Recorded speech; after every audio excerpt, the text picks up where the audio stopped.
Get over here.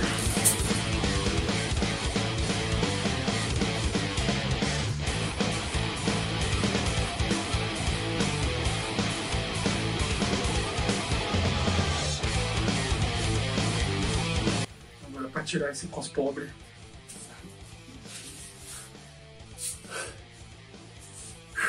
E aí?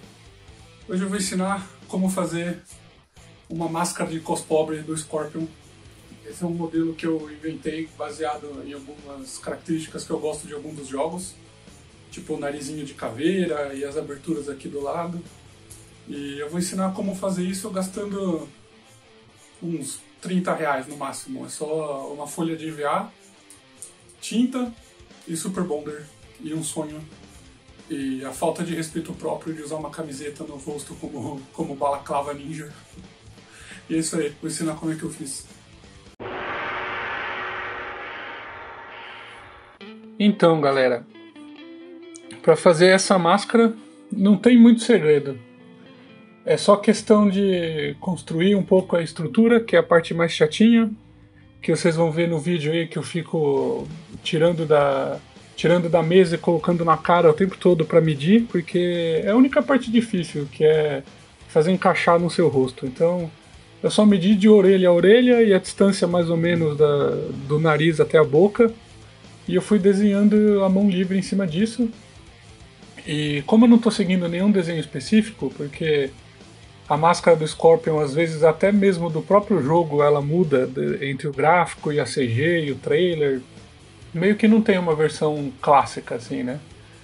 Então eu vou fazer uma que tem as características que eu acho que são as mais maneiras, que é aquele narizinho de caveira, aquelas partes vazadas na lateral que, ao mesmo tempo que mostram aquela malha por baixo, também dão aquela sensação de escama de escorpião e também lembra um pouco o osso.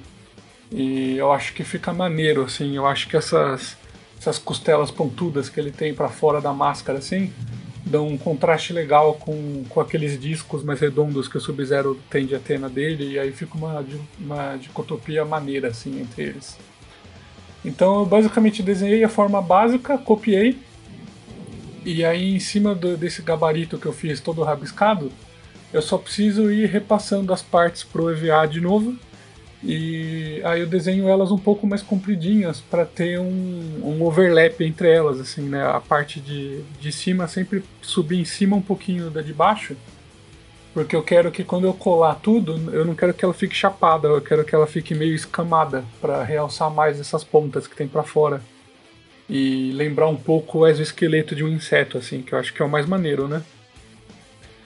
Então, agora que eu tenho a estruturinha base, é só questão de recortar as partes simétricas dos dois lados e ir colando por cima. Você vê que eu faço elas um pouco maiores do que eu desenhei inicialmente, porque eu quero de propósito que uma suba em cima da outra.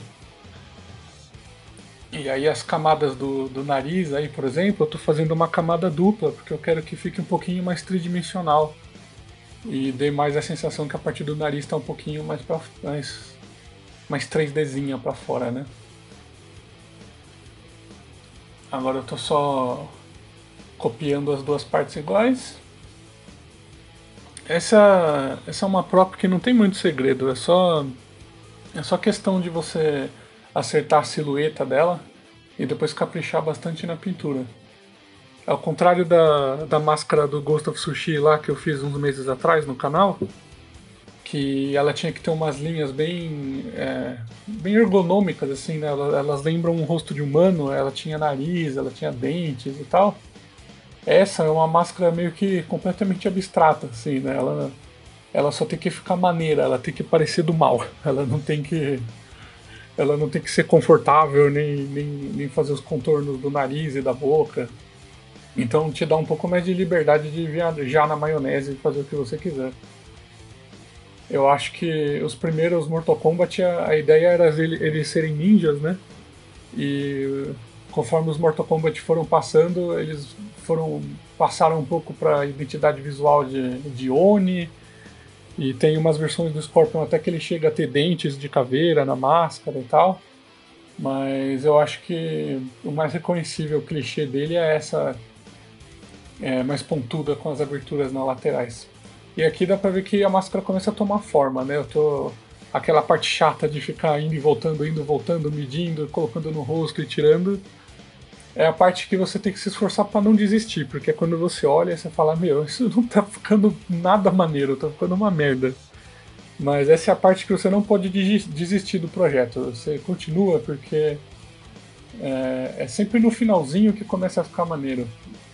Essa daí mesmo eu não estava botando muita fé quando eu estava nessa etapa, mas assim que eu começo a moldar ela, eu começar a usar o calor e a elasticidade do EVA ao meu favor para criar partes côncavas, criar partes convexas, e eu já consigo meio que calcular o que eu vou realçar com a pintura ou não.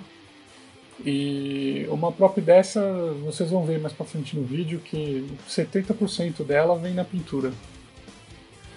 Então agora eu começo a me empolgar já. Eu tirei as partezinhas de baixo e eu tô usando aqueles tapetinhos que você coloca embaixo do prato para não queimar a toalha de mesa.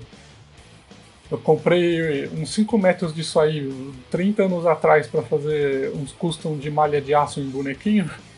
E agora sempre que eu preciso de alguma coisa que pareça uma mesh, assim, uma tela de metal, eu uso isso aí. E é como se fosse uma telinha feita de EVA e ela funciona muito bem. Ela pega tinta igual o EVA e tudo mais.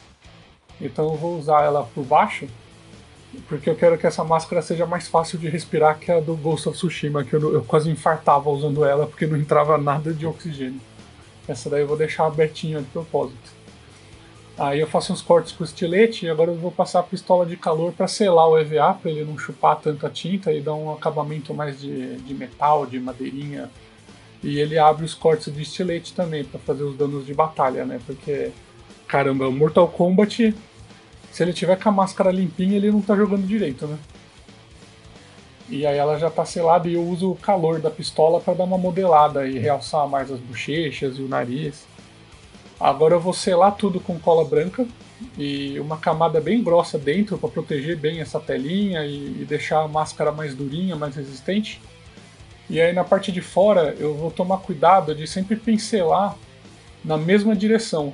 Você pode ver que eu puxo do centro para a lateral e eu tento fazer todas as pinceladas na mesma direção para não ficar aquela marca de pincel feia aleatória e lembrar um pouquinho mais metal escovado, assim, porque depois quando eu pintar a tinta metálica, essas pinceladas vão aparecer se eu não fizer elas todas na mesma direção.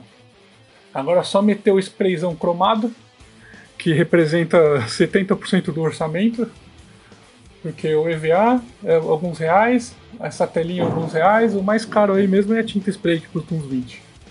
Agora eu vou meter o pretão dentro para chapar tudo, dentro ela vai ser toda preta mesmo, não tem segredo. Depois é só pintar as telinhas de dentro de preto também, para realçar mais as aberturas da máscara. E aí vem a minha parte favorita de todo o processo, a parte que eu mais gosto de fazer, que é realçar as partes da máscara fazendo os danos de batalha e envelhecendo ela.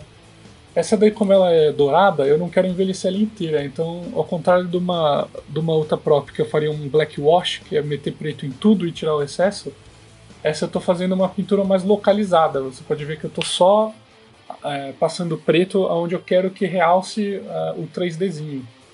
Então isso vai dar uma envelhecida na máscara e ao mesmo tempo vai deixar ela mais tridimensional, vai realçar mais esses espetos que ele tem. E agora a parte que faz ela ficar mais maneira, que eu pego uma canetinha prata e eu vou passando nas bordinhas e eu faço como se fosse todos os lugares onde a tinta descascou, onde riscou, onde ele tomou corte. Isso faz toda a diferença, porque além de realçar todas as linhas duras da máscara, ela dá um ar de que ela tá velha, ela tá raspada, sabe? Ela enferrujou. Só que você não pode passar isso em todos os lugares, você tem que tomar cuidado, porque se você passa isso em tudo, o prata perde o valor de highlight, né? Então você tem que imaginar que é só onde ela raspa mais, só onde a tinta teria raspado mesmo. É isso aí, ó, dá pra ver claramente a diferença de onde eu passei o prata para onde eu não passei, e olha como ela fica muito mais 3D. E é isso aí, máscara finalizada. Só coloquei um corinho depois no final pra prender no rosto. E ela ficou bem legal, ela ficou simples, né, clean e ao mesmo tempo realista, assim, né? Ela tá com uma cara de metal desgastado, assim, um muro enferrujado. E eu gravei tanto de dia quanto de noite para vocês verem como a iluminação muda completamente, né? A pintura e tem coisas que ficam mais legais numa e mais feias na outra. E é isso aí, turma. Por favor, comente aí, não seja um arrombado, me ajude a não ser mendigo, comente qualquer coisa, nem que seja mandando eu me ferrar, se inscreve, compartilhe, deixa aí a dica de o que você quer ver eu fazendo. E valeu, obrigado por ter visto tudo.